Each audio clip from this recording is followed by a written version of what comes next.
오늘 우리에게 주시는 말씀은 야고보서 5장 7절에서부터 11절까지 말씀입니다.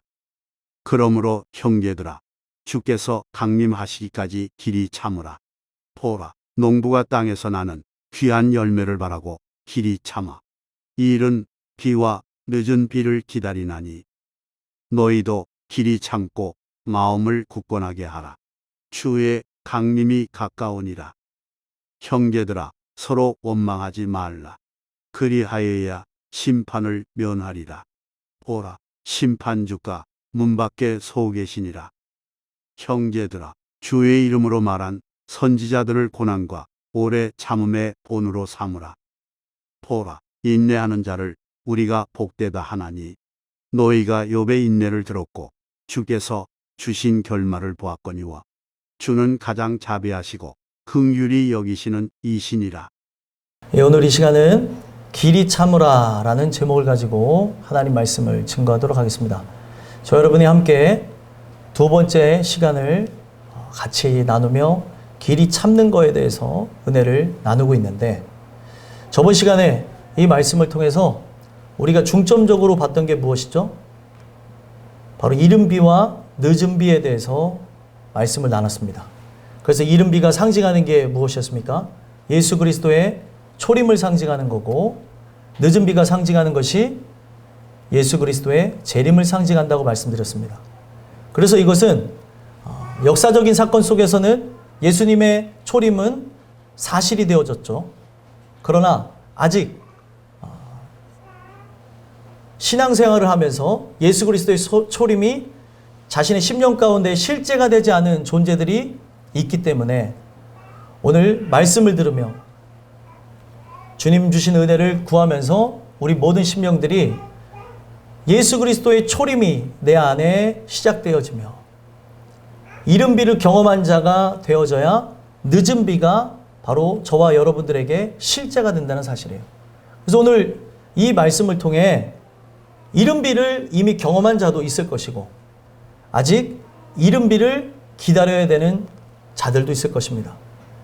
그래서 저는 이 메시지를 통해 이른 비를 경험하지 못한 존재들은 이른 비를 경험함으로 예수 그리스도가 내 안에 찾아오시는 절대적이고 영광스럽고 고귀한 그 순간을 경험하는 은혜의 사람들이 되셨으면 좋겠고, 이 주시는 메시지로 인하여서 이미 이른 비가 내 안에 시작의 비로서, 파종의 비로서 내가 그리스도의 그 말씀과 함께 믿음이 있는 자라고 한다면 예수 그리스도의 재림을 기다리는, 늦은 비를 기다리는 참된 신앙인들이 되셨으면 좋겠어요. 그래서 저번 시간에 이런 거에 대해서 우리가 말씀을 나눴고, 그리스도께서 강림하실 때까지 길이 참으라고 얘기했어요. 그 길이 참는다고 하는 의미가 무엇입니까? 길이 참는다는 것은 마크로스와 디모스가 하나가 되어져서 마크로디메오라는 그 뜻을 갖고 오래 참는다, 끝까지 참는다라는 의미를 갖게 되어졌어요. 제일 중요한 게 그 디모스라는 단어예요. 디모스라고 하는 이 단어가 거친 숨을 내몰아신다, 뭐 이런 뜻을 갖고 있어요. 거친 숨을 내몰아시며 마크로스가 상징하고 있는 게 어떤 시간적으로 긴 것을 상징하고 장소적으로 멀리 떨어져 있는 것을 의미하거든요. 그러면은 우리에게 재림이 오기까지 그 디모스가 상징하고 있는 것은 우리가 주님 주시는 은혜에 의해서 강림이 뭔지 깨달은 자라고 한다면, 두 번의 강림이 있었던 거잖아요. 하나는 초림이고 이제 재림이 있을 것인데, 이 재림에 대해서 은혜를 통해서 우리가 이른 비를 경험한 자로 이 말씀을 듣고 있다면 많은 욕정이 우리 안에 계속해서 올라오는 정욕이 여러분들을 유혹으로 나가게끔, 죄악으로 나가게끔 이끌겠지만 끝까지 참게 한다는 거예요. 그래서 길이 참는다는 말은 끌어오르는, 거친 숨을 내몰아쉬며 맥박이 빨라지는 것처럼 나에게 흥분될 만한, 그리고 내가 이기기 힘들 만한 유혹이 내 앞에 있을지라도 끝까지 참는 걸 의미하는 거예요. 목적이 있기 때문에. 어떤 목적이요? 강림이라고 하는 그 목적이 있기 때문에 농부의 심정으로 이른 비와 늦은 비를 기다린다는 거예요. 여러분들은 어떠신 것 같아요? 이른 비와 늦은 비를 기다리는 것 같습니까? 오늘 이 메시지를 통해서 이른 비와 늦은 비를 기다리는 농부의 심정과 같이, 이거는 하나님이 하셔야 되는 부분이잖아요. 하나님이 하셔야 되는 그 부분 속에 여러분들은 끝까지 참고 인내하시는 그런 은혜의 사람들이 되셨으면 좋겠어요. 그래서 이어서 저번 시간에 이어서 8절부터 보게 되면 뭐라고 이야기를 합니까? 한번 읽어보겠습니다. 시작. 너희도 길이 참고 마음을 굳건하게 하라. 주의 강림이 가까우니라. 아멘. 너희도 길이 참고, 길이 참으라는 말이 앞전에서도 나왔죠. 우리가 유혹이 없는 게 아니에요. 내 심령 안에는 이 육신에 의해서 계속 그 정욕들이 흘러 들어온다는 거죠. 그래서 오늘 우리가 하나님 주신 진리에 의해서 세워지지 않으면, 늘 공급하시는 은혜와 사랑이 아니면 내 심령 속에 정욕이 흘러 들어와 나의 심령을 오염시키고 주의 진리를 위해 살아가는 그 일들을 그르치게 만든다는 거예요. 그렇기 때문에 이 메시지가 갖고 있는 의미가 뭐예요? 오늘날 우리가 끝까지 참으라는 거예요. 유혹이 있겠지만 유혹으로 인해서 우리가 이 맥박이 뜨기도 하고, 오늘 우리가 그 유혹이라는 게 뭐예요? 내가 넘어질 만한 달콤한 것이죠. 내가 타협할 수밖에 없는 그런 것을 가지고 내 앞에서 역사하고 있을 때 마음을 굳건하게 하래요. 그러면 여러분들이 어떤 참는 상황, 이거는 하면 안 되는데 참는 상황을 경험해 본 적이 있습니까? 그럴 때 참아야지 하면 참아지나요? 은진이가 머리로 이렇게 안 된다고 아주 세차게 흔들어주면서 반응을 해줬어요. 고마워요. 내가 참는다고 해서 되는 게 아니에요. 많은 사람들이 돌을 닦기 위해 산으로 올라가죠. 산에 올라가서 모든 걸 차단합니다. 그러니까 참아지는 것처럼 느껴요. 그런데 속세를 떠나서 그렇게 산중으로 갔을 때는 그렇게 느끼는데, 다시 속세로, 이 현세로 내려와서 우리가 유혹될 만한 것들을 경험하게 되면 바로 넘어지는 게 인간이라는 거예요. 무릎을 탁 치면서 참아야 되느니라 라고 해서 참을 수 있으면 참 좋겠죠. 그럼 예수님이 돌아가실 이유가 없어요. 그렇죠? 근데 예수님이 우리를 위해서 죽음도 참아내시면서, 참 참아냈다고 하는 표현을 쓰는 게 안타까운 건데, 죽음은 참을 수 있는 게 아니에요. 인생을 살아가면서 죽음은 사람들은 뭐라고 하냐면 액시던트, 사고와 같은 거, 당하는 거라고 얘기해요.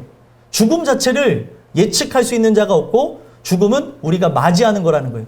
근데 제가 예수님이 죽음도 참아냈다고 하는 건 무엇이에요? 그가 죽으셨지만 하나님을 끝까지 신뢰함으로 이기셨다는 거예요.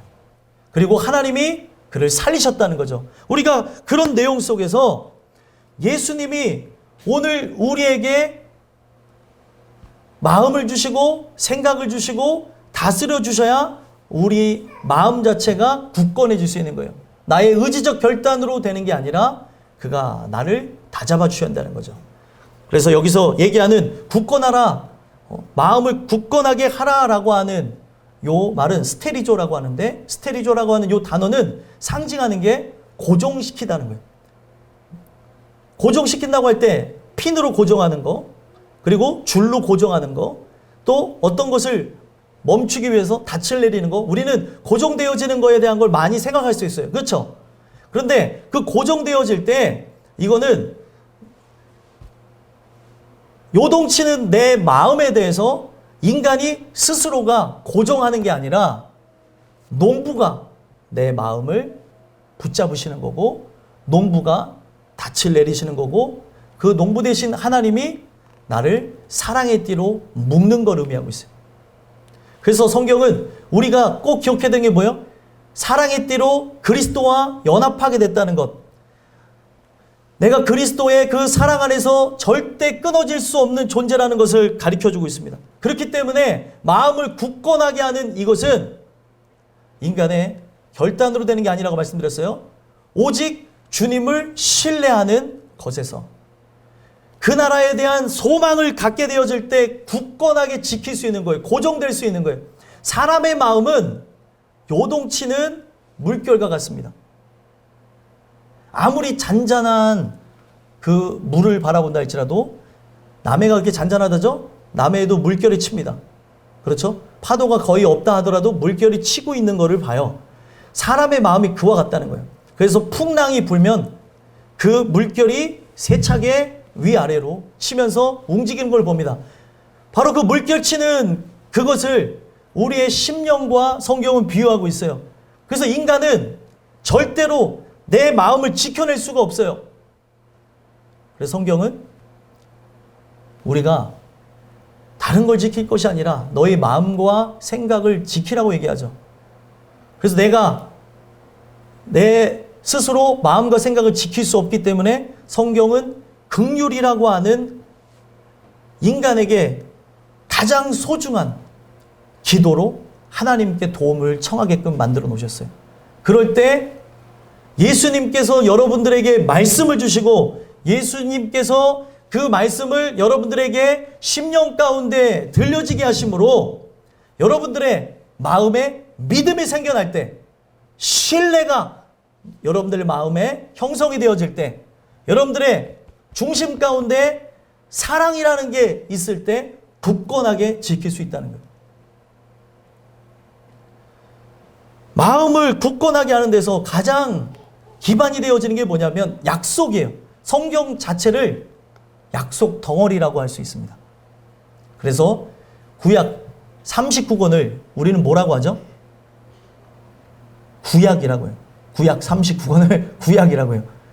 이미 답을 얘기하고 있어요. 그죠? 구약. 옛 약속 덩어리들이에요. 그리고 신약 27권을 뭐라고 하죠? 신약이라고 해요. 그래서 새로운 약속 덩어리들. 근데 이 약속은 뭐에 기반을 두고 있는 거예요? 하나님에 대한 신뢰를 기반으로 하고 있는 거죠. 그렇죠? 성경에 하나님의 속성에 대해서 계속 설명합니다. 왜 설명해요? 그분은 말씀하시고 자신의 뜻을 이루시는 분이라는 것을 우리에게 계속 가르쳐주고 있어요. 그렇기 때문에 오늘 우리가 그분을 신뢰하는 하나님의 신비인 믿음과 사랑을 받아야 될 것을 성경은 강조합니다. 은진이한테 생전 처음 보는 단어에 대해서 배웠어요. 무슨 단어였지? 자기는 사랑에 너무 잘 빠지는 스타일이래요. 그래서 그걸 뭐라고 했더라? 뭐라고요? 금사빠래요. 그래서 나는 황금사빠가 아닌데 나는 그런 사빠, 씨름할 때 그런 사빠를 생각했어요. 근데 여기 청소년들은 눈이 초롱초롱한 거 보니까 이런 거에 대해 잘 아나 봐요. 뭔지 알아요? 금사빠가 뭔지 알아요? 오, 역시. 수진 몰라? 몰라요? 수아는 안 해. 안 되며. 안 되며, 네가. 예? 뭔지 아세요? 여러분들 알아요? 이제 처음 들었어요. 젊은 친구들은 모든 걸 줄여서 하다 보면 금사빠가 뭐냐면 금방 사랑에 빠지는 스타일이래요. 그리고 금방 사랑에 빠져서 금방 식는데요. 그래서 너는 사랑이라는 걸 모르는구나 제가 얘기했어요. 그랬더니 그런가요 목사님? 이러면서 갔는데 제가 왜 이런 말씀을 드리냐면 여기에 해답이 있어요. 사랑이라는 거 은진이가 얘기한 아주 신박한 신기하고 알 수 없는 그 단어로서 설명을 했는데 사랑에 빠지는데 시간이 얼마나 걸릴 것 같아요? 권사님 사랑에 빠지는데 얼마나 걸린 것 같아요? 박경식 권사님 사랑하시는데 얼마나 걸렸어요? 긴장하게 그렇게 질문을 드려요. 얼마나 걸렸어요? 얼마 안 걸렸죠? 여기 정답이 있어요. 여기 대답 잘 하셔야 돼요. 이제 끝나고 집에 가서도 식사 못 하실 수 있어요. 밥 안 주실 수 있어요. 예? 사랑에 빠지는데 얼마나 걸렸냐는 거예요. 예? 우리 김윤기 집사님, 우리 이재인 집사님, 사랑 뜨겁게 하셨을 때 얼마나 걸렸어요? 사랑에 빠지는데. 2년 걸렸어요. 2년. 이거 너무하네. 2년 걸렸다고. 땡! 적절한 답이 아니에요. 2년. 물론 이렇게 보다가 서서히 젖어 들어가게 되는데, 사랑에 빠지는 그것을 성경은 아니지만 과학자들이 이렇게 자기네들이 봤을 때 순간에, 찰나의 순간에 빠진다는 거예요. 2년이라고 하는 세월 속에 서로 알아가고 보다가 순간에 사랑에 빠진다는 거죠. 그래서 사랑의 산물인 우리 수아가 뒤에서 이러고 보고 있는데, 산물이 탁 이렇게 탄생하게 됐는데, 중요한 거는 사랑은 순간이에요. 3초면 된대요. 그래서 이거를 사람들은 뭐라고 얘기해요? 첫눈에 반한다라고 얘기해요. 사랑에 빠지는 거를 시간으로 얘기하는데 순간 찰나라고 얘기해요. 그래서 3초 만에 그 사람에 대해서 든 뜨거운 마음이 끝까지 가는 사람이 있고, 쭉 지내다가 식는 경우도 있는데, 세상은 권태기도 오고 식는다고 하지만 성경에서 말하는 사랑, 제가 재밌나 봐요. 성경에서 말하는 이 사랑은 절대 식지 않는데요. 물이 우리 인생을 침몰하지 못하고 불이 사르지 못하는 하나님의 뜨거운 사랑에 대해서 아가서에 얘기를 하고 있어요. 솔로몬이. 술람미 여인을 사랑하는 그 이야기를 통해 술람미 여인이 바로 솔로몬 왕이고, 바로 거기서 표현된 솔로몬 왕이 예수 그리스도를 상징한다는 거죠.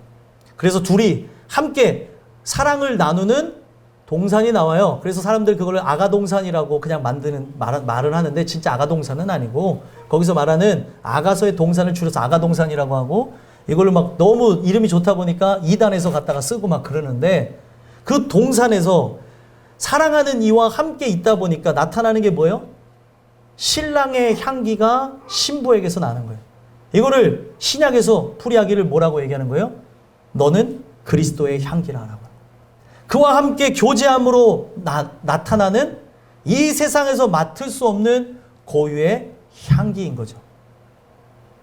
사람마다 고유 향기 있는 거 아세요? 사람은 이 고유의 향기를 더 좋게 하려고 향수라는 걸 뿌리지만, 각 사람이 갖고 있는 독특한 향이라는 게 있는 거예요. 그리고 그 향과 또 그 사람이 갖고 있는 어떤 성적 호르몬에 의해서 나오는 게 페로몬이라고 하는 건데, 그것을 맡으면서 사랑에 빠지게 되는 겁니다. 이게 성경적인 거예요. 하나님이 우리를 찾아오시는데 자기와 같은 향기를 찾아오신다고 합니다. 성경에는 그것을 루아흐라고 얘기해요. 바람이 불다 향기가 난다. 그래서 우리 또한 그 향기가 나는, 이 내가 좋아하는 향기가 있어요. 그죠? 그래서 향수도 사람들이 쓰는 분들은 취향이 있듯이 이 세상에서 맡아볼 수 없는 독특한 향을 찾아서 가다가 하나님을 만나고, 하나님도 자기 안에서 나오게 된 존재, 자기와 연합할 존재인 바로 그의 향기를 찾아서 오시다가 만나는 것을 바로 거듭남 회심이라고 합니다. 그래서 제가 왜 이 사랑에 대해서 말씀을 드렸냐면, 사랑에 빠져야, 그를 믿어야 그에 대해서 신뢰를 할 수 있고 굳건하게 하며 기다릴 수 있는 거예요. 소망에 대한 것이 없기 때문에 오늘날 우리가 신앙생활 한다고 하는데, 이 신앙생활을 종교적으로 종교심에 의해서 나가다 보니까 문제가 생겨나는 자들이 너무나 많다는 거예요. 그러다 보니 이렇게 황금 연휴를 맞이하다 보면 상과들 바다로 놀러 가는 사람들도 있고, 그리고 예수님이 선택이 아닌데 선택이 되어지고 우리의 삶에 최우선시되어야 되는 그분이 2순위, 3순위, 4순위로 막 밀려나게 되는 걸 본다는 거예요. 이게 왜 그러냐면 사랑에 빠지질 않은 거예요. 사랑을 해야 되는 건 알아요. 말씀을 들었기 때문에 그렇게 살아야 되는 것도 알아요. 그런데 마음이 따라가지 않으니까 제일 중요한 인생에 기회가 있을 때 주님을 위하여서 나가는 게 아니라 내 머리로 쫓아간 인생은 세상을 향해 나가더라는 거예요. 그래서 여러분들 오늘 이 말씀을 통해 오늘만 빠졌는데 아쉽다 막 이런 분들이 있을 수 있어요. 단 한 번을 빠졌다고 하는 그것으로 사람을 정죄할 수 없지만 아담과 하와가 단 한 번에 어떻게 보면은 과일이라고 치부한다면 과일 하나를 먹은 걸로 인해서 죽어버렸어요. 예배를 우리는 사모하고 예배를 경시하게 되면 이 예배가 나에게 생명을 주는 것인데 경시하게 된 이것이 내가 주님과 만나는 이 시간이잖아요. 주님과 함께 교제하는 이 시간이잖아요. 그죠? 이 시간을 내가 모른다 하고 나갔다고 한다면 성경은 얘기하는 게 그거예요. 너희가 나를 모른다고 하느냐? 내가 저 심판대에서 내가 너를 모른다 하리라. 이때만 하나님 인정해 주세요. 제가 그래도 평상시 열심히 했잖아요. 봉사도 하고 주의 이름으로 제가 많은 일 했잖아요. 의미 없어요, 여러분들. 오늘 우리가 왜 자꾸 주의 성전에 모이라고 하고 제가 예배를 강조하고 말씀을 들으라고 하는지 아십니까? 진짜 주시는 은혜를 통해 이른비에 대해서 예수 그리스도의 초림, 예수를 영접하는 것에 대해서 관심을 갖는 사람들이 있는가 하면 아직까지 어떤 종교적 테두리 안에 부모님이 신앙생활을 하기 때문에 또 여러 환경적 상황에 의해서 사람들과의 관계 속에서 그냥 나오시는 분들이 있기 때문에 그 말씀을 들어야 된다는 거예요. 말씀을 듣다가 이른비를 기다리는 자가 되기도 하고 진짜 이른비를 맞기도 하고 그 이른비를 우리가 맞이함으로써 늦은 비를 기다리는 존재가 된다는 거예요. 그렇기 때문에 오늘 여러분들이 제일 중요한 것, 사랑의 시작을 고린도 전서 13장에서 뭐라고 얘기해요? 사랑은 뭐부터 시작해요? 노래도 있잖아요. 사랑은 언제나 유행가만 부르지 마시고 청년들 어제 불시에 이렇게 얘기를 나눠봤더니 어떤 핸드폰 트랙에 유행가 듣고 다니는 친구가 있는데 아무튼 그런 거에만 관심 갖지 마시고 우리가 불렀던 복음성가 요즘엔 잘 안 부르긴 하는데 사랑은 성경에도 나와 있어요. 뭐부터 시작해요? 오래 참. 오래 참는다는 거는 사랑해야지만 가능한 거예요. 약속을 기다리는 거예요. 나는 그와 함께 약혼한 존재로 결혼식까지 정조를 지키는 거죠. 내 몸을 조심히 하고 내 몸을 흠이 없게 보존되기를 바라면서 하나님의 영광을 위해서 살아가는 거예요. 그 혼인잔치에 들어가기 위해 나가는 거죠. 근데 중요한 거는 사랑에 빠지지 않다 보니까 그를 믿고 신뢰하지 않다 보니까 마음이 요동치는 거예요. 그를 믿는 만큼 그를 사랑하는 만큼 마음은 굳건해질 수 있는 거예요. 그렇기 때문에 믿음과 사랑을 공급받기 위해서 은혜와 사랑을 공급받기 위해서 우리의 인생은 골로새서 3장에 보게 되면 뭐라고 얘기해요? 위의 것을 찾으라는 거예요. 위로부터 주시는 하나님만 주실 수 있는 그 은혜와 사랑, 은혜를 통해 뭐를 줘요? 믿음이라고 하는 선물을 주잖아요. 사랑이라는 걸 받잖아요. 그래야 인생이 변화가 되어지는 거예요. 굳건하게 기다릴 수 있고 승리할 수 있다는 거예요. 그러면서 얘기하고 있는 게 뭐예요? 길이 참고 마음을 굳건히 해야 되는 이유, 요동하지 않으며 끝까지 우리가 승리해야 되는 이유가 뭐예요? 8절 후반절에 보니까 뭐가 가깝다고 얘기합니까? 주의 강림이 가깝대요.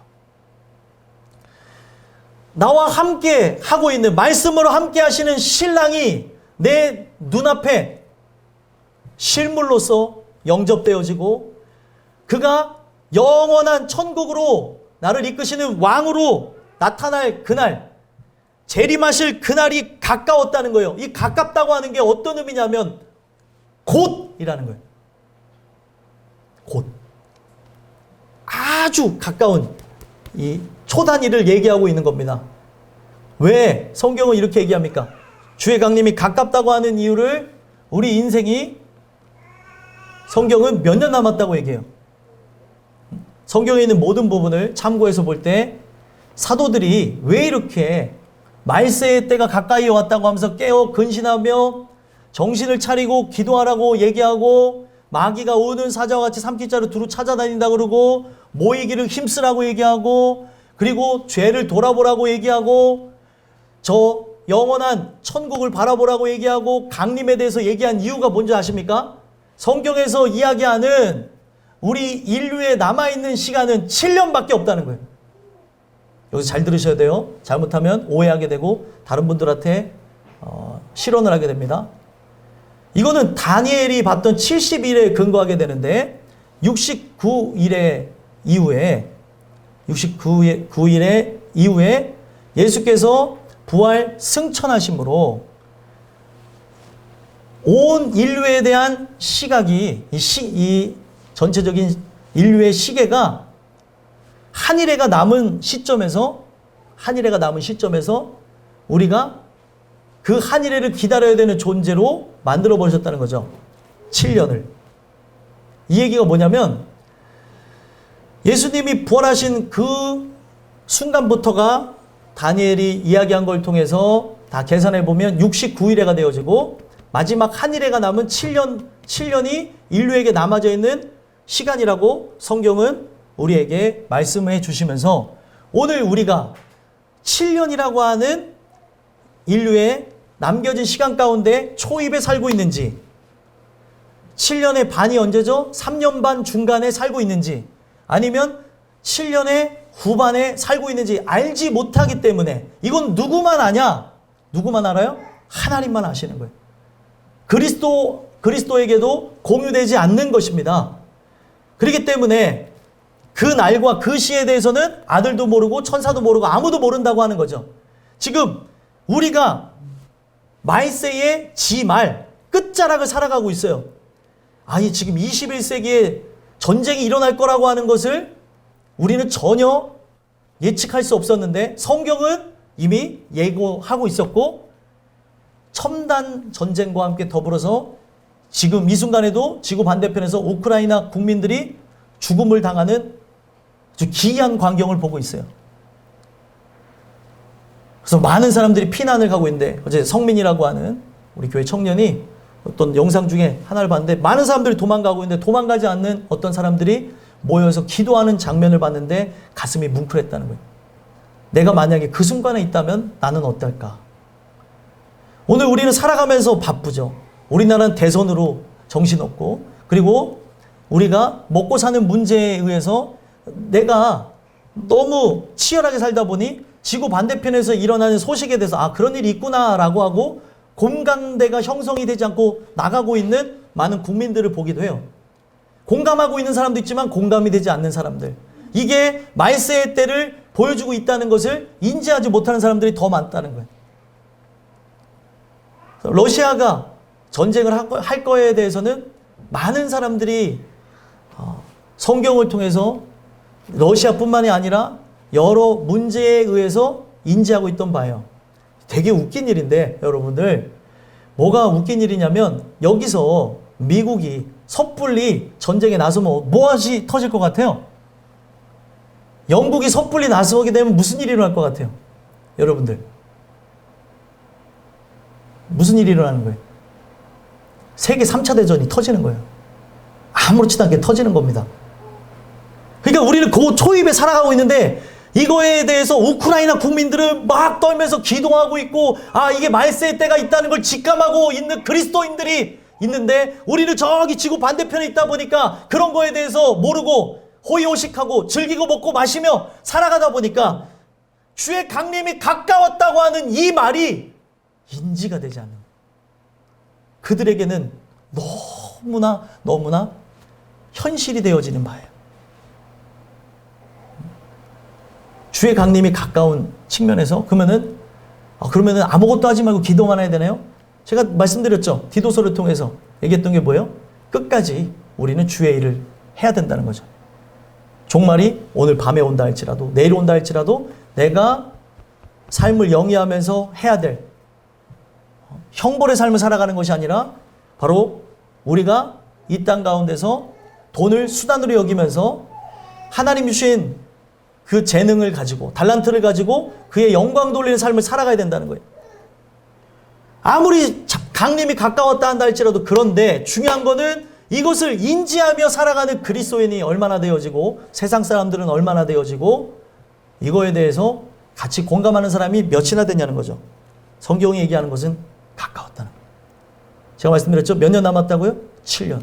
7년의 초입인지 중간인지 끝인지 알지 못하기 때문에 사도들이 예수께서 곧 강림하신다고 하며 말세의 그 시작을 알렸고, 우리는 말세의 끝자락, 성경에서 얘기하는 전쟁과 기근, 환란에 대한 소식, 처처에서 들려오는 난리에 대한 소문을 들을 것이다. 마태복음 저자가 얘기했잖아요. 마태가. 그죠? 24장에 보게 되면 자세하게 기술이 되어졌는데, 지금 전염병에 관한 이야기도 성경에 나와 있어요? 안 나와 있어요? 나와져 있어요. 전염병에. 고개를 잘 흔드셔야 돼요. 예? 갑자기 여기서 흔들어 버리면 목이 아파서 딱 맞춰서 흔들으셨는지 모르겠는데, 성경에 다 예고된 바라는 거예요. 더한 일도 있을 수 있다고 전문가들이 얘기하잖아요. 그럼 이런 상황 속에서 오늘 우리가 진짜 하나님이 주시는 그 사랑의 마음을, 긴 시간이 아니라니까요. 구원은 순간으로 표현합니다. 모든 사람들이, 성경 연구하는 사람들이 구원은 순간, 찰나라고 얘기해요. 그리고 오늘 여러분들에게 필요한 게 뭐예요? 지금 이 순간, 바로 right now, 지금 이 순간이 바로 구원받을 만한 때요, 은혜의 날이다. 내일이라는 것은 그가 주셔야 있다는 거예요. 그렇기 때문에 나의 삶의 중심이 여기에 맞춰서 나가야 되는데, 어디를 향해 나가냐는 거예요. 어디를 향해. 가까웠다고 하는데 준비되어져야, 오늘 우리가 슬기로운 다섯 처녀처럼 신랑을 위해 정결한 삶을 살아가고 깨어 있으므로 그 혼인잔치를 기다려야지만 그날에 들어가는 거 아니겠습니까? 가까웠다고 하는데도 산과들 바다로, 그리고 나를 위하여서 아직도 죄악을 위하여서 싸우고 있으면 어떻게 하냐는 거예요. 그렇기 때문에 여러분들이 이 말씀을 통해서 주의 강림이 가까웠다는 걸 기억하고 긍휼을 구했으면 좋겠어요. 매 예배 때 나오기를 소망하고, 여러분들이 진짜 코로나에 걸렸다고 한다고 해서 여러분들이 저는 온라인으로 예배 드리겠습니다 하면은 그거에 대해서 제가 알겠다고 말씀드리잖아요. 근데 그런 게 아니라 내 육신의 편의와 안락함을 위해서 저 산과들 바다로 놀러 가면서 거기서 탁 TV 틀어놓고 아니면 핸드폰 틀어놓고 아멘 이러면서 예배 드려봐야 아무 의미가 없다는 거예요. 마음이 산과들 바다로, 그거라도 산과들 바다로 나가가지고 이 핸드폰 들여다보면서 예배라도 안 드리면 내 마음에 아주 기본적인 양심적으로 또 마음에 두려운 게 뭐예요? 이렇게 하다가 지옥 가는 거 아닌가? 그런 생각이 있어서 그런가 본데, 여러분들 계속 이렇게 되는 기회가 계속 된다고 생각하시면 안 돼요.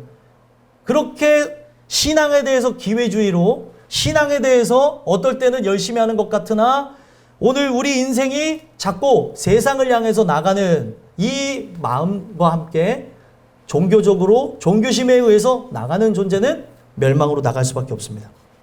왜요? 제일 중요한 사랑하는 마음, 믿음에 대한 신뢰가 없기 때문에 마음을 빼앗겼잖아요. 마음이 세상을 향했잖아요. 이런 거에 대한 것은 결국에 주님을 모른다고 얘기하고 정략이 되어져 있는 건데, 결혼할 존재로서 나가지 않은 불성실한 그리고 불경건한 태도로 인한 삶이기 때문에 멸망이 목전에 있다는 거예요. 여러분들은 길이 참고 마음을 굳건하게 하는 그 은혜를 받으심으로 끝까지 승리하게 되길 바랍니다. 그러면서 오늘 우리가 이런 환난, 역경, 고난을 받다 보니까 어떤 일이 일어나요? 사람이 히스테리적으로 바뀌면서 내부의 총질, 서로 싸우지 말아야 될 형제 자매 간에, 가족 간에 불화가 일어나는 경우들이 있어요. 고난을 받다 보니까 마음의 여유가 없는 거고, 이 고난을 은혜와 함께 나가야 되는데, 그래서 은혜와 함께 나갈 때 승리할 때도 있었지만 그 은혜가 상실되어짐으로 늘 싸움과 그리고 갈등과 그리고 핍박, 서로에 대한 몰상식, 몰이해가 가정에서, 직장에, 사회에서 일어나는 이유가 바로 죄의 습성이 우리에게 나타났기 때문에 그렇다는 거예요. 그래서 마지막 시대 우리가 기억해야 되는 게 뭐냐? 9절입니다. 한번 읽어보겠습니다. 읽겠습니다. 시작. 형제들아 서로 원망하지 말라. 그리하여야 심판을 면하리라. 보라 심판주가 문 밖에 서 계시니라. 아멘. 뭐라고 얘기하고 있어요? 형제들아 서로 원망하지 말라. 원망이 되어지는 거예요. 당신 때문이야. 내가 고통받은 게 당신 때문이야. 내 말을 듣지 않아서 내가 이런 생활고를 겪고 있어. 그리고 엄마가 나를 이렇게 만들었어. 아빠가 나를 이렇게 만들었어. 자식이 부모를 비방하고 부모가 자식에게 얘기하면서 내가 너 때문에 얼마나 고생하는지 알아? 이러한 모습들. 또 부부간의 그런 다툼들. 부부간에 서로 책임 공방을 벌이는 일들. 정치인들도 아닌데 그런 일들이 일어나고 사회 속에서 또 사람들과 함께 모이는 그 교제의 순간 속에 우리가 자꾸 누구 탓을 하고 핑계를 대고 하는 이 모습이 무엇과 흡사한 모습이냐면 아담과 하와가 범죄하고 난 이후에 아담이 하와가 뱀에게 책임을 전가한 거와 똑같다는 거예요. 근데 그게 우리는 아무렇지도 않게 일어나는 것이라고 생각하고 그냥 불평불만을 이 입을 탁 틀어막고 기도를 하나님 앞에 하는 모습이 없고 나의 이 혀를 진짜 붙잡으면서 기도하는 건 아니겠지만 이 혀가 바른 말을 사용하지 않고 계속해서 비방을 하고 욕하고 하는 이거에 대해서 아무런 찔림 없이 나가는 그런 부분이 있다면 성경은 이게 바로 하나님을 향하여서 하나님을 비방하는 행위라고 얘기하고 있어요. 아담이 어떤 핑계를 댔죠? 그 핑계의 핵심이 뭐예요? 범죄하고 난 이후에 핑계의 핵심이 뭐였죠? 하나님께서 주신 저 여자가 바로 하와가 나에게 이걸 권했기 때문이다. 그러면은 죄의 원인이 누구에게 있다고 하면서 실언을 이런 실수를 하게 된 거예요? 죄의 원인이 누구에게 있다는 거예요? 결국에는 하나님께 있다고 하면서 말도 안 되는 걸 얘기하는 거예요. 피조물이.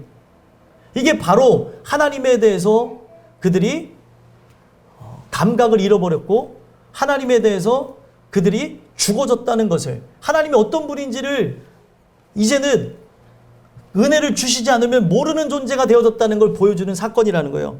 그렇기 때문에 오늘 우리가 원망이라고 하는 것이 아무것도 아니라고 생각할 수 있는데 이 원망이라고 하는 이 단어가 다른 게 아니라 한숨쉬다. 누군가에 대해서 바라보다 보면서 한숨을 쉬고 하는 그런 부분 속에 되었다는 거죠. 원래 본래는 자기가 한숨을 쉬고 그리고 답답해하는 이런 부분들 그런 단어로 쓰여졌는데 앞에 서로라고 하는 단어가 있잖아요. 형제들아 서로 원망하지 말아라. 누군가를 바라다 보면서 한숨을 짓기 때문에 이걸 의역한 게 원망을 하고 있다는 거예요. 이게 아빠 때문이야, 엄마 때문이야, 그리고 이게 너 때문이야. 부모가 자식을, 그리고 서로 사랑해야 될 존재가 사랑하지 않고, 그리고 모든 부부 속에 고난이 오다 보니까 그 고난이 올 때 은혜로 나가지 않는 것에 의해 내 마음이 척박하게 되고 마르게 되면서 나타나는 현상이 원망이었다는 거예요. 광야를 통과하는 이스라엘 백성들이 은혜로 충만했던 사람들에 대해서는 불평불만이 없어요. 근데 은혜가 없는 자들, 거의 대다수의 사람들은 뭐예요? 원망과 불평의 역사가 바로 40년 광야 생활이었다는 거예요. 오늘 인생을 광야로 표현하는데 이 광야를 지나는 여러분들이 은혜로 나아가지 않으면 원망, 불평, 시기, 질투 이런 것이 나올 수밖에 없다는 거예요.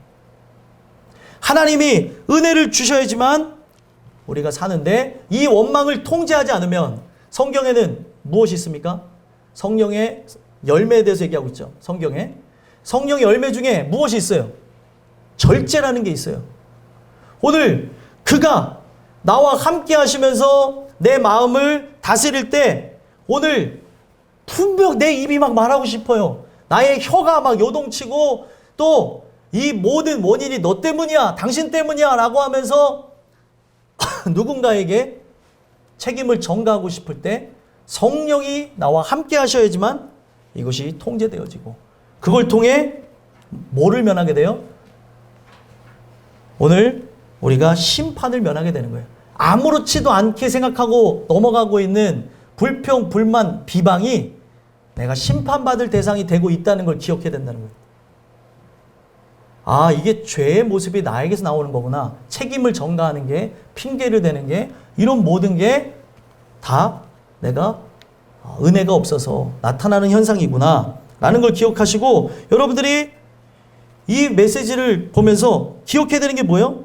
강림이라고 하는 게 누군가에게는, 기다린 자에게는 강림이 가까웠다는 게 뭐예요? 행복이죠. 그죠? 그에게 바로 축복인데, 기다리지 않은 자에게는 심판주가 문 밖에 서 계신다고 하는 것을 기억해야 되는 아주 무서운 순간을 얘기하고 있다는 거예요. 문 밖에 서 계신다는 게 뭐예요? 문을 열고 바로 들어갈 수 있다는 거예요. 강림이 바로 일어나듯이 강림과 함께 바로 두 부류로 나눠지는 거예요. 강림과 함께 신부되어진 자들은 그와 함께 영광스럽게 영원한 천국에 들어가서 그와 함께 왕노릇하게 되어지며 통치하며 다스리는 아주 축복된 일이 일어나겠지만, 기다리지 아니한 자들은 어떻게 되어져요? 이 땅 가운데서 멸망하게 될 것이라는 거예요. 두 부류로 나눕니다. 그래서 강림의 날은 축복의 날이지만 반대로 심판의 날이고, 그가 심판주로서 오시는 것인데, 우리가 잘 아는 요한복음 3장 16절이 무엇이에요? 우리가 그를 믿는 자마다 멸망하지 않고 영생을 얻는다는 거예요. 예수를 믿는 믿음이 있어야 사는데, 교회 다니는 사람들 중에 예수를 믿는 믿음이 없어요. 예수를 사랑하지 않으니까 예수님을 위하여서 살아가는 건 당연한 건데, 그의 영광을 위해서 살아가기 위해 내 삶이 존재하는 건데, 나의 이익을 위해서, 나의 만족을 위해서, 나의 편안함과 안락함을 위해서 살아가기 때문에 이거는 하나의 종교로 전락되어진 걸로 인해 그의 종교심은 결국에 심판을 받는다는 거예요. 사도 바울이 아주 진기한 표현을 썼어요. 아레오바고라고 하는 자유발언대가 있어요. 옛날 사람들은 이런 자기가 갖고 있는 정치, 경제, 사회, 군사, 과학에 대한 그런 부분을 토론하는 걸 좋아했어요. 그래서 모든 거를 발언할 수 있는 자유발언대가 아레오바고라는 데요. 그래서 거기에서 발언을 하는데 아주 특이한 표현을 씁니다. 그 지역 사람들을 보면서, 거기에 있는 사람들을 보면서 뭐라고 얘기해요? 범사에 종교심이 많도다. 그러면 종교심이라고 하는 이 단어가 다른 종교심이라고 하니까 종교를 갖는 마음이 있구나라고 생각할 수 있잖아요. 그죠? 잡다한 종교들을 다 갖고 있었거든요. 그래서 그 종교심이 많도다라는 게, 저들이 종교에 대한 마음이 많구나라고 우리가 생각할 수 있잖아요. 한글로 볼 때. 근데 원어는 뭐라고 얘기하고 있냐면 데몬이라고 하는 단어가 나와요. 데몬이 뭐예요? 악마예요, 악마. 범사에 종교심이 많다라고 하는 것은 사단을 기인을 하여서 나타나는 행위라는 거죠. 오늘날 기독교가 진리고 생명이고 길인데, 이 기독교를 통해서 길, 진리, 생명이신 예수를 만나지 않으면 또 하나의 종교로 전락하게 되면서 이게 자기의 의를 이뤄내는, 또 자기의 의를 내세우다가 멸망하게 되는 바리새인과 서기관, 결국에 심판으로 나가는 자가 된다는 거예요. 오늘 이 메시지가 여러분들 안에 들어오게 되어지면서, 나는 범사의 종교심으로 지금 신앙생활을 하고 있는 존재인지 살펴볼 필요성이 있다는 거예요. 종교심으로 나갈 것이 아니라 일심으로 오직 예수를 향한 한 마음으로 나가야 된다는 거예요. 주중에 말씀드렸던 게 뭐예요? 지혜를 요구하는 그 마음과 세상에 잘 먹고 잘 사는 두 마음을 가지라고 했어요? 아니죠. 지혜만 구하라고 그랬죠. 지혜만. 뒤에 것도 보지 말라는 거예요. 내가 지혜를 구함으로 이 모든 것을 받겠지? 그것도 생각을 하고 있다면 두 마음을 갖고 있다는 거예요. 오직 주 여호와를 경외하는 그 마음을 달라고 기도해야 되는 거예요. 여러분들 자신이, 또 내 주변에 구원받을 대상이 하나님을 두려워하게 없어서, 하나님을 두려워해야 될 존재가 먹고 사는 문제에 대해서 두려워하고 세상에 대해서 절하고 나가고 있는데, 하나님 깨닫게 없어서 도와주시옵소서. 뼈를 깎는 기도, 여러분들이 온몸으로 고통받아하면서 하는 기도가 그 눈물로 드리는 그 기도가 저는 열매를 맺을 거라고 생각을 해요. 왜 제가 뼈를 깎는 기도라고 하는지 아십니까? 하박국처럼 기도하셔야 돼요. 멸망을 위하여서. 그러나 진노 중에라도 긍휼을 잊지 마옵심으로 부흥을 주시옵소서. 정말 무식한 목회자와 성도들이 거기서 말하는 부흥을 숫자적 부흥으로 말하는데 그런 게 아니라 거기서 말하는 부흥은 다시 살린다는 거예요. 그들이 죄악으로 인해서 심판을 받는 그 중에도 진노 중에라도 긍휼을 잊지 마심으로 부흥, 갈아엎으시는, 그리고 갈아엎음을 통해 분명 남유다에 많은 사람들이 죽어나가고 전쟁으로 인해서 모든 건물이 훼손되어지겠지만 이거는 뭐예요? 남은 자들을 위한 하나님의 보호예요. 종교개혁이 뭐예요? 종교개혁. 종교개혁은 하나님이 단행하시는 건데 내가 의지하고 사랑하는 이 모든 것들을 그가 다 부숴버리는 게 종교개혁이에요. 제거하는 거죠. 나를 보호하기 위해서.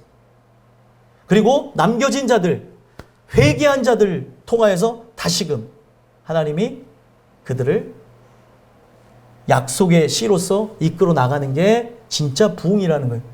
부흥 자체를 막 사람들이 오해를 하니까 막 여기 플랜카드도 붙여놓고 부흥하게 없어서 그런데 부흥이 일어나면 다 갈아엎는 거니까요. 막 뒤집어 엎어지고 그리고 그걸로 인해서 사업이 망하기도 하고 그리고 고통을 받아하면서 나간다는 거예요. 제일 중요한 건 여러분들 기도하지 않고 잘 되는 걸 보면은 두려워하실 줄 알아야 돼요. 돈을 잘 버는 거요? 의미 없어요. 죽음 앞에서. 창세기를 통해서 얘기하고 있는 게 무엇입니까? 그게 복받은 것인 줄 생각하면서 살아갔던 야곱이 자기 형 에서를 만나는 그 순간에 거부가 되어진 이것이 하나도 의미가 없다는 걸 깨닫고 진짜 복을 달라고 기도하다가 이스라엘로 변화가 일어나는 거예요. 오늘 여러분들 이걸 위해서 기도해야 되는 거예요. 그래야 오늘날 많은 사람들이 나뿐만 아니라 주변 사람들이 심판을 면하게 되는 거죠. 문 앞에 계시다는 거예요. 그렇기에 오늘 이 메시지를 통해서 여러분들은 끝까지 승리하시고 인내하시면서 나가는 존재들 됐으면 좋겠어요. 그래서 10절에 보게 되면 선지자들이 이러한 고난 속에 끝까지 참았던 본을 기억하라고 얘기하죠. 10절 한번 읽어보겠습니다. 읽겠습니다. 시작. 형제들아 주의 이름으로 말한 선지자들을 고난과 오래 참음의 본으로 삼으라. 아멘. 여기서 말하는 주의 이름으로 말하는 선지자들은 구약의 선지자들을 얘기해요. 그래서 우리가 아는 엘리야, 엘리사, 이사야, 에레미야, 에스겔, 다니엘 이런 분들이 다 성경에서 말하는 선지자들이겠죠. 그런데 엘리야, 엘리사 항상 죽음의 위협이 있었어요. 고난이 함께 따랐고 군사적 위협을 통해 동굴 속에 피신하기도 했고 생명의 위협을 주기 위해 성경에 보니까 엘리사 같은 경우는 계속 50부장씩 막 파견해가지고 50부장과 50명의 군대를 파송을 해갖고 그를 잡아오라고 하며 그런 고통을 당하기도 했고 그리고 그런 죽음의 위협 속에서도 계속 살아갔다는 거예요. 이사야도 마찬가지죠. 주님을 위해서 헌신하면서 그래 살았고 온몸으로 복음을 증거하는데 벌거벗은 선지자라고 하는 사람들의 비난과 조롱도 받았어요. 복음을 증거할 때 우리가 바로 온몸으로 증거한 이사야를 기억해야 되는데 이사야가 벌거벗은 채 복음을 증거했어요. 지금 아무리 그 뜻이 임하여서 그렇게 한다 할지라도 여러분들 그걸 이해할 수 있는 사람이 누가 있겠어요? 제가 만약에 벌거벗고 설교한다 그러면 이게 얼마나 회개망측한 거라고 생각이 들겠습니까? 근데 지금은 하나님이 그런 부분에 대해서 그렇게 하시지 않을 거라고 생각하지만 온몸으로 그들이 벌거벗은 것 자체가 수치잖아요. 너네들이 예수로 옷 입어야 되는데 가죽옷을 지으신 하나님의 사랑을 입어야 되는데 그런 것이 없는 벌거벗은 존재다라는 것을 알게 하기 위해서 벌거벗은 상태로 복음을 증거했다는 거. 그랬더니 사람들이 어떻게 했겠어요? 미쳤다고 하겠죠. 제정신이 아니라고 하겠죠. 그러한 상황 속에서도 이사야가 나아갔고 이사야 참 다양한 모습도 있었죠. 그죠? 그리고 이사야가 결국에 어떻게 되어졌어요? 므낫세라고 하는 왕에 의해서 반으로 절단되어져서 죽었어요. 이사야는 그렇게 참혹하게 죽었다는 거예요. 오늘날 우리가 그런 상황 속에서도 니들이 어떻게 했어요? 끝까지 참았던 것, 끝까지 기다렸던 것. 이게 왜 중요해요? 오래 참음이 바로 길이 참는 게 예고되어져 있는 게 있어요. 뭐가 예고되어졌죠? 이른 비와 늦은 비가 있다는 거예요. 다만 강림하실 때까지, 그가 오실 때까지 어떻게 되는 거예요? 기다려야 되는 거죠.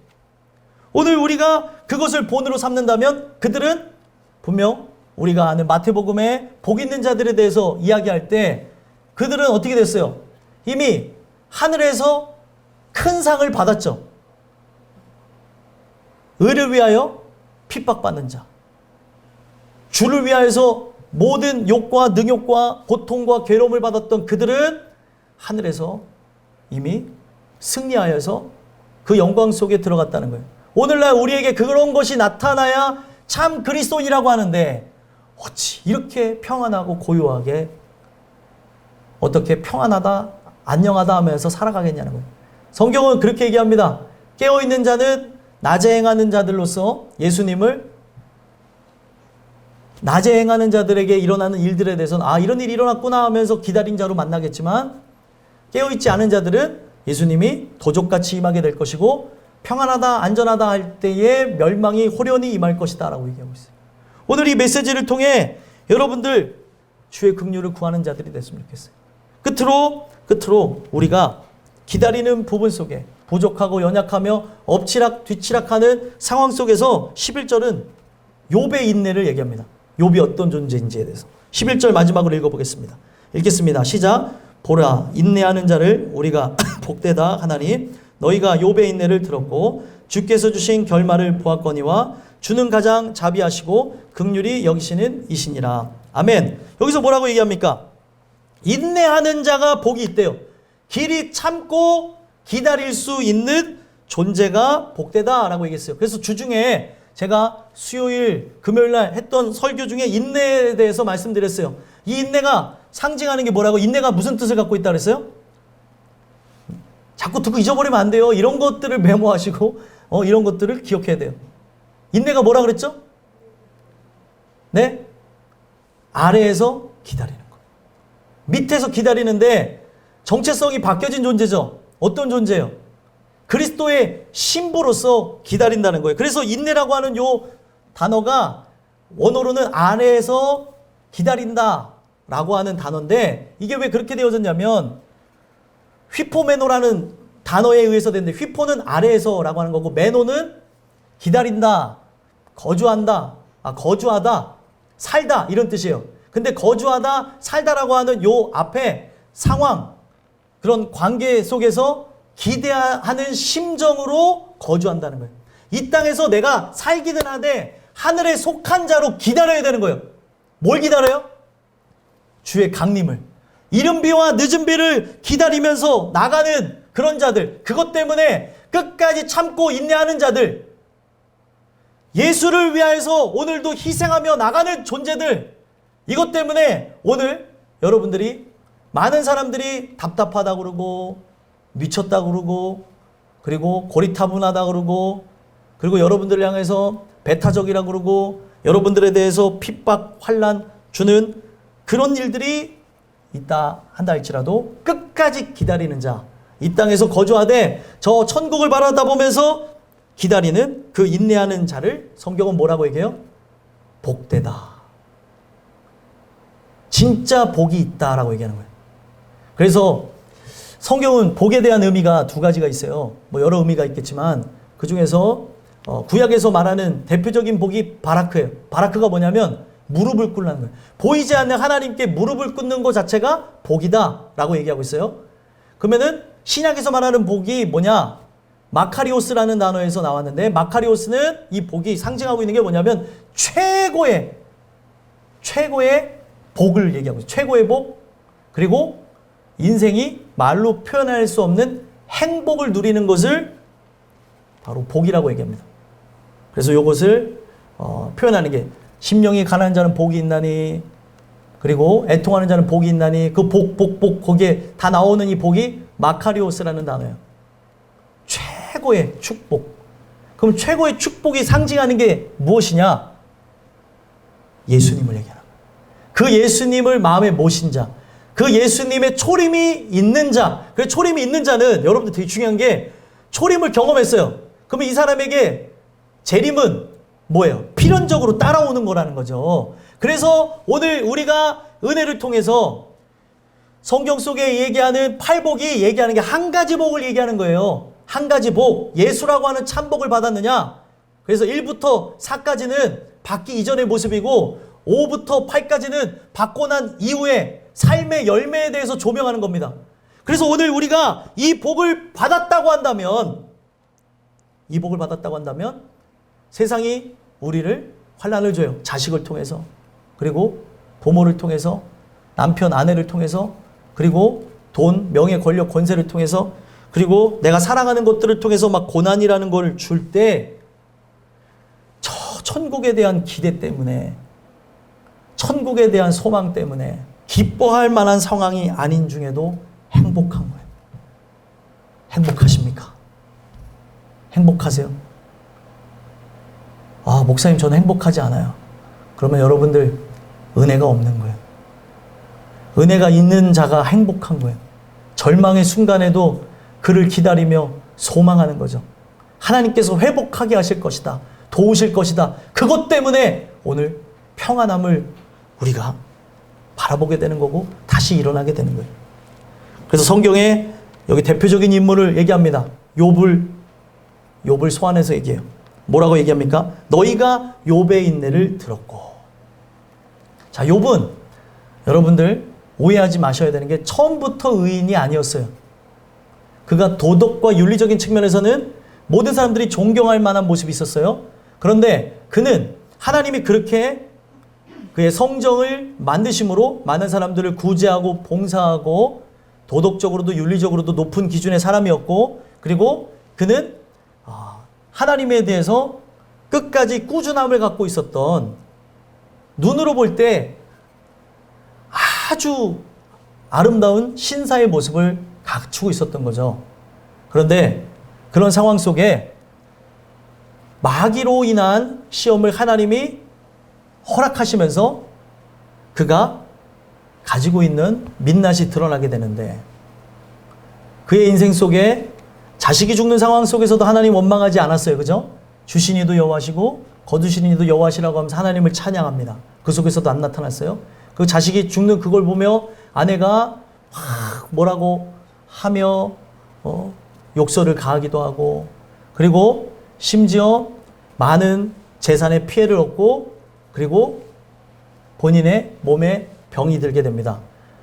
그 전까지 자식이 죽는 환경 속에서도 망하는 순간에도 그는 단 한 번도 하나님에 대해서 원망하는 일이 없었어요. 그런데 그런 안타까운 일을 당한 것을 위로해 주러 왔던 친구들과 대화하면서 이 속 안에 감춰졌던 의가 드러나는데, 이 의가 무엇이냐면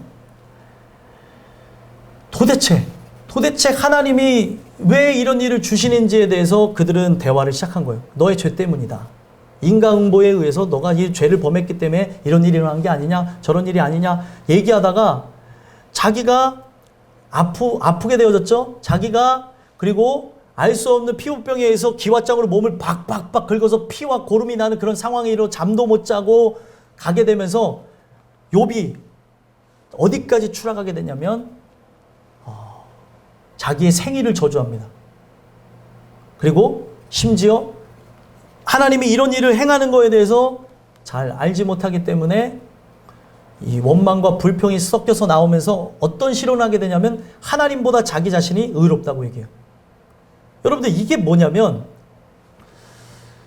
욥이 갖고 있었던 종교심을, 욥이 갖고 있었던 종교적 제의, 그리고 꽁꽁 감싸져 있는 의를 하나님께서 드러내서 제거하시고자 사단이 그를 괴롭히겠다는 걸 허락하신 거예요. 생명만 건드리지 말고 너가 저를 시험해봐라. 하나님 그렇게 하셨죠. 그래서 결국에 그가 시험을 당하면서 훗날에 그런 모든 과정 하나하나를 겪으면서 깨닫게 되는 게 뭐예요? 자기의 모든 감춰져 있는 포장지가 하나하나 벗겨지면서 의가 드러나는데 자기가 하나님보다 의롭대요. 그래서 하나님은 그런 그에게 나타나십니다. 나타나셔서 모든 자연 만물을 보여주시며 동물의 생태에 대해서 얘기해 주시고 타조에 대해서 얘기를 해요. 많은 동물이 나와요. 근데 그 중에 대표적인 그 예만 들자면 타조는 자기가 알을 낳고 어디다 알을 낳는지 몰라갖고 찾는 미련한 존재. 말이 나오는데 말은 용맹해서 진짜 말이 갖고 있는 특성 아시죠? 창이 앞에 있어도 말은 달려가는 습성이 있습니다. 그렇게 용맹함이 하나님이 그렇게 만들었다는 거예요. 왜 전쟁에 말을 타고 나가냐면 말이 그렇게 만들어져 있는 거예요. 그러면서 그런 모든 동물의 생태를 통해 하나님이 누구에게 이 모든 질문이 가게끔 하십니까? 욥에게 가게 하시는데 그렇다면 너는 누가 만들었느냐? 누가 만들었어요? 하나님이 만들었죠. 누구보다 도덕적, 윤리적 기준이 높게 하셨고 또 그가 여러 측면에서 굳건한 마음을 갖고 있었던 것, 남을 위해서 구제하고 봉사했던 것, 하나님이 그렇게 만드셔서 그렇구나. 그런데 그런 자기가 하나님을 원망하고 불평하고 하나님보다 의롭다고 하는 것을 경험하게 되면서 죄인임을 인정하고 귀로만 들었던 말로 만들었던 하나님을 눈으로 배움나이다 하면서 회심하게 되는 거예요. 이게 진짜 복인 거예요. 그 의가 제거되는 현상에 대해서 보여주고 있는 겁니다. 교회 안에는 욥과 같이 선비의 모습으로 젠틀한 신사의 모습으로 종교심에 가득 차 있는 포장지가 가득 쌓여 있는 신앙인이 아닌 종교인들이 많습니다. 주시는 그 은혜에 의해서 이러한 모든 포장지가 벗겨지고 나의 민낯이 드러나야 회심이 일어나는 거예요. 그런데 여기서 욥의 인내를 들었다라고 하는데 욥이 그 하나님의 이끄심 속에 나아가는 자로서 우여곡절이 있었죠. 자기의 생일을 저주하기도 하고 그리고 하나님보다 의롭다고 하는 실언도 하면서 엎치락 뒤치락하며 이게 도대체 왜 일어난 일인가에 대해서 고민하는 모습이 있었지만 그가 하나님이 이렇게 하신 이유에 대해서 자신의 의를 제거하기 위함이라는 것, 자기의 어떻게 보면 종교심을 제거하기 위한 것이라는 걸 들었을 때 욥이 바뀌어졌다는 거예요. 여기서 말하는 욥의 인내라고 하는 것은 하나님이 뭔가 뜻이 있겠지라고 하면서 끝까지 기다렸던 거를 조명해 주는 거예요.